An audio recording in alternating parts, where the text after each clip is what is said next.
I'm looking forward to it.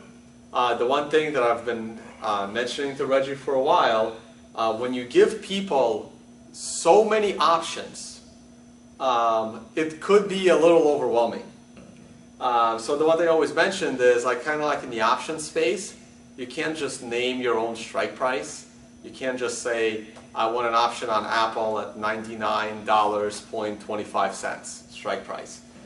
So the one thing I was wondering is, are you going to limit it to certain things? Let's say you only trade these pairs or these currency pairs. Like instead of giving the world anything for anything, you limit it to, let's say, 100 things to start with, then you increase it to 1,000, then you give them more strike options on the settle price, or are you just going to try to give the world in full, or are you just going to try to like scale it out to kind of not to overwhelm the user? Well, on a retail model, that would be the way to go. But the breaking into the business, which is something that has to be created, retail wouldn't be the way to go because the costs that come in. Right now, the prime entry level would probably be the customer of the small prime broker. Prime brokers are basically brokerage houses for big institutions like hedge funds. With the new tighter regulation that stemmed from the 2008 crisis, regulators have required banks to hold more capital in their balance sheet, which meant that you needed more volume to make the same amount of profit.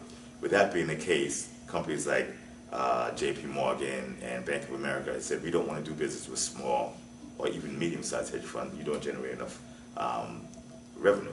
And so they have to go to the guys who are still doing business with them, such as Goldman Sachs. Goldman Sachs charges them a fortune because they have no choice. These entities will learn that they can trade directly with each other and they don't need a prime broker. As a matter of fact, without the prime broker, you don't have to worry about the counterparty credit risk that the hedge funds had to lose money with Lehman Brothers.